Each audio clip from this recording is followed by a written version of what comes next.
يلا بينا نعمل حاجة حلوة جدا لولادنا نحطها في اللانش بوكس، وكمان تكون مغذية وحلوة قوي معاهم. تقدري تعمليها بالحلو وتقدري تعمليها بالحادق. يلا نسمي بالله ونصلي على الرسول عليه افضل الصلاة والسلام، ونشوف المقادير والمكونات بتاعتنا، ونشوف الكرواسون القمر ده اتعمل ازاي. ده ميني كرواسون يا جماعة، حلو قوي. انا عملته بنص كيلو دقيق، ما شاء الله طلع لي كمية حلوة جدا وطري وجميل، واللهم بارك، نضيف قوي. حاجة عاملاها بايديكي طبعا بتكون نضيفة. اولادك بقى لو ما بياكلوش السندوتشات زي اولادي كده يعني ربنا يحفظهم يا رب، بيجيلي بكل السندوتشات ما شاء الله، بيقول لي مش بنلحق ان احنا ناكل. فربنا يحميهم ويحفظهم يا رب. يلا نقول معانا المكونات.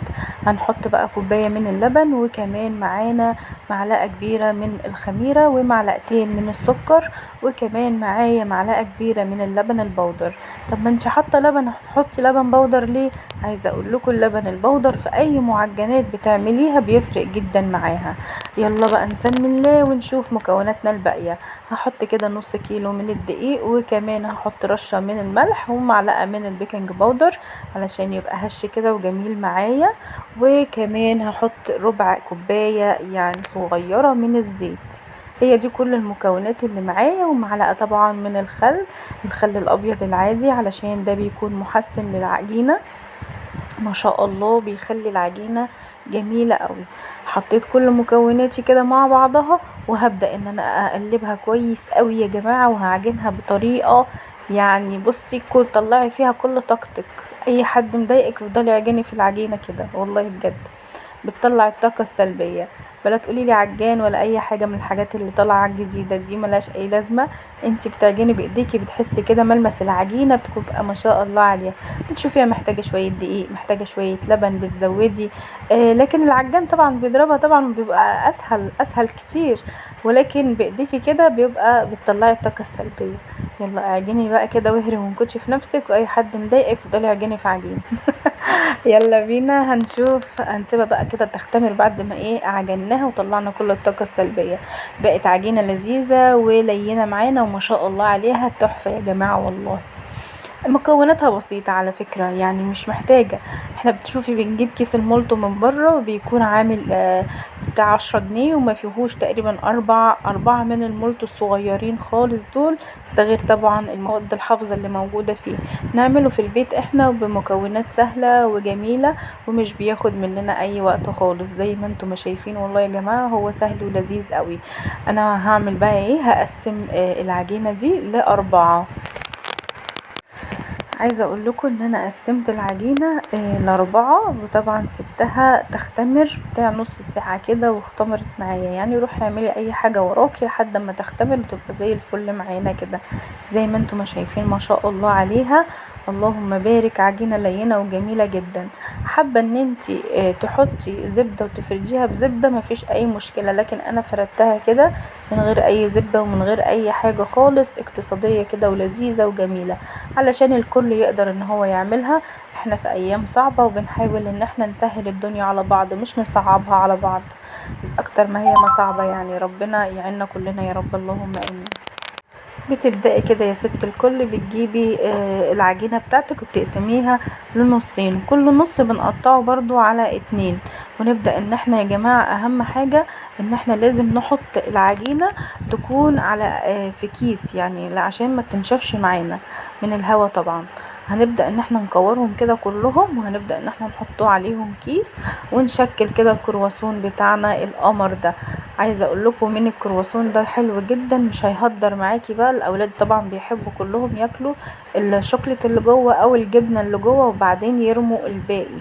لا، علشان هو مني وصغنن قوي ما شاء الله، مش هيتهدر منك ولا هيرموا منه اي حاجه. هي اساسا الكرواسونايه بتاخد في بق واحد. بألف هنا وشفا لكل اللي يجربوا يا رب، ان شاء الله هيعجبكم جدا. هنبدأ ان احنا نغطي العجين معانا لازم عشان ما ينشفش.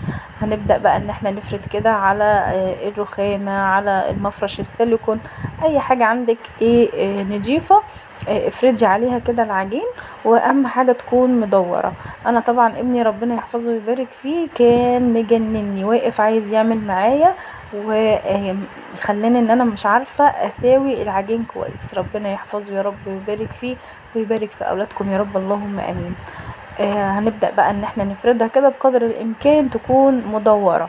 هنحشي جبنة وهنحشي كمان نوتيلا. عندي بديل النوتيلا، مش عارفة ده يا جماعة مقاطعة ولا لأ، يا ريت برضو تعرفوني وتقولولي وتكتبولي في التعليقات، لان انا بصراحة مش عارفة بديل النوتيلا ده برضو كمان مقاطعة ولا عادي. اكتبولي كده وقولولي. انا بجد والله عايزة اقول لكم بستخدم حاجات كتير، بس انا صراحة مش عارفة هي مقاطعة ولا لأ. ان شاء الله باذن الله ربنا ييسر ويلطف بينا كلنا يا رب، اللهم امين. بدات افردها كده زي ما انتم ما شايفين على قد ما اقدر، يعني ان انا حاولت ان انا اسويها. وهبدا بقى اجيب السكينه واقطعها. هقطعها لنصين، وكل نص هقطعه برضو كده على حسب ما انتي محبة. تقدري ان انتي تخليها كبيرة زي ما انتي محبة ولادك بيحبوها، ايه كبيرة ولا صغيرة. انا بالنسبة لي بيهدر منها كتير وياكل الشوكولات اللي جوه او الجبنة اللي جوه وبعدين يرمي الباقي. فانا قلت ان انا هعمله مني كده صغنن علشان مفيش حاجة تتهدر منه. وفعلا يا جماعة ما شاء الله هو اساسا مني صغنن، فلقمتين كده يعني ما ترماش منه اي حاجة الحمد لله. بدأت ان انا اقطعه كده زي ما انتم ما شايفين. بحاول بقدر الامكان ان انا اسويه واظبطه علشان كلها في الاخر تطلع زي بعضها. اي حاجة اتعملت منك كده افرديها عادي، مفيش اي مشكلة خالص.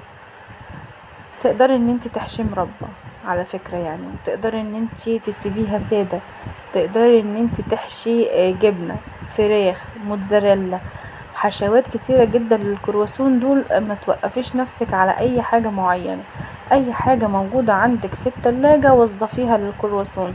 حابة تعمليه سادة من غير اي تكاليف اكتر ومن غير اي حشوة ومن غير اي حاجة، هيبقى زي الفل.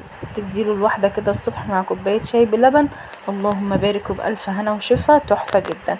ده كده بديل النوتيلا يا جماعة، وهو ده اللي كان عندي. تقدري تحطي شوكولاتة، مكعبات الشوكولاتة دي بتجيبيها وبتقسميها كده وتحطي المكعب في كل كرواسونايه زي ما انت حابة.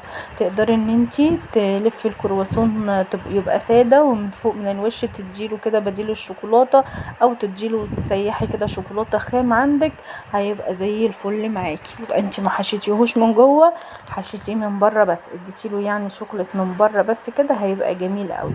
تقدري ان انت تعملي الميني الكرواسون ده صغنن ومن غير اي حشوات خالص، وتقدري تحطيه في سكر وقرفة، هيبقى معاكي اللهم بارك زي الفل. نبدأ بقى علشان دي الشوكولاتة سايحة فمش عايزاها تبظ مني بقى في النار. انتوا عارفين لما بيختمر بينفش قوي وبيكون هيفرقع معايا بقى كده، والشوكولاتة تطلع بره والدنيا هتبوظ معايا. فاعمل ايه؟ احاول ان انا ما اكترش في الشوكولاتة السايحة دي يا جماعة، ما تكتريش فيها، يعني هي معلقة صغننة خالص كده تبقى حلوة. طبعا لو شوكولاتة خام عايزة اقول لكم اللي هي المكعبات هتكون افضل كتير. بس بالله عليكم قولولي انواع الشوكولات دي بتكون مقاطعة ولا لا. متنسوش طبعا تكتبولي تحت في التعليقات. زي ما انتم ما شايفين كده ببدأ احطها، وعلى قدر الامكان بحاول ان انا اقفل كويس علشان بقى ايه ما تبوظش مني من كل حتة. زي ما انتم ما شايفين والله يا جماعة لذيذ جدا، اللهم بارك. تعملي حاجة نظيفة وحلوة لولادك، طبعا الواحد بيبقى فرحان قوي وهو بيعمل المعجنات والحاجات دي. ربنا يجعل عندكم الخير يا رب، اللهم امين.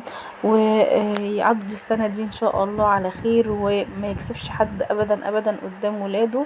الدنيا بجد صعبة، ربنا يعيننا، ربنا يعيننا كلنا يا رب ان شاء الله. بنحاول والله العظيم بقدر الامكان ان احنا نتغاضى عن الظروف اللي احنا فيها دي، بس ان شاء الله هتعدي وازمة وهتعدي ان شاء الله باذن الله. يعني بنحاول ان احنا نصبر نفسنا ونصبر ولادنا كمان، ونقول لهم ان ده فترة وهتعدي ان شاء الله باذن الله، ويبقى كل البيوت مستورة ومحدش محتاج لحد، اللهم امين يا رب العالمين. طبعا هنعمل باتيه ان شاء الله برضو مع بعض، وهنعمل حاجات حلوة جدا، وتكون مش مقفورة بقى يا جماعة في الاسعار ونجيب حاجات خزعبلية كده بتعدي لا. هنحاول بقدر الامكان، انا عارفة ان كل حاجة غالية، بس احنا هنحاول يعني نقتصد كده في الحاجة على قد ما بنقدر والله. وربنا معانا وربنا يعيننا ان شاء الله، وتكون سنة دراسية كده على اولادنا سعيدة ويوفقهم ان شاء الله باذن الله. زي ما انتم ما شايفين كده بدأت ان انا الفه. انا عايزة اقول لكم اللفة معايا مش مظبوطة خالص، تقدري ان انت تلفيها افضل واحسن مني كتير. انا بديلك الفكرة وتقدري ان انت تعمليها افضل مني بكتير. انا كنت مستعجلة وانا بعملها علشان ابني ربنا يحفظه كان واقف فوق دماغي. انا عايزة الف كده وعايزة اعمل كده، وكنت خايفة عليه من السكينة الصراحة، فكنت عمالة انجز عشان اخلصهم بسرعة قبل بقى ايه ما يقعد يتعورلي. ربنا يحفظه يا رب ويحفظ أولادكم إن شاء الله. عايزة أوجه رسالة بقى للمامز اللي بيودوا حاجات كده غريبة مع أولادهم في اللانش بوكس. يا جماعة دولت أطفال مهما كان أطفال، وبيبصوا لبعض الحاجة، يعني بيبصوا لبعض. يعني ده يا ماما بياكل كنتاكي، ده بياكل بانيه، كنتاكي ايه يا جماعة اللي انتوا بتودوه في المدرسة؟ مش فاهمة بجد يعني دولت اطفال بيبصوا لبعض على الحاجات الغريبة. لا انا يعني عايز اجرب من ده. فراعوا بعض يا جماعة، راعوا بعض. اعملوا سندوتش الجبنة واللانشون حلو ما شاء الله جميل. فأتمنى طبعا كل الأمهات يعني يراعوا الحتة دي، لأن احنا في ظروف صعبة، كلنا بنمر بظروف صعبة. فبلاش نعلي على بعض وتبقى الحتة دي كده في أولادنا كمان. لأ يعني يا جماعة والله العظيم الدنيا مش مستاهلة، دول أطفال وبيبصوا لبعض. اعملي له سندوتش جبنة ولانشون، الحاجات الطبيعية، مربى، اديله معاه كرواسون انتي عاملاه زي ده كده جميل. هو الدنيا هتعدي وهيبقى جميل وزي الفل وبألف هنا عليهم.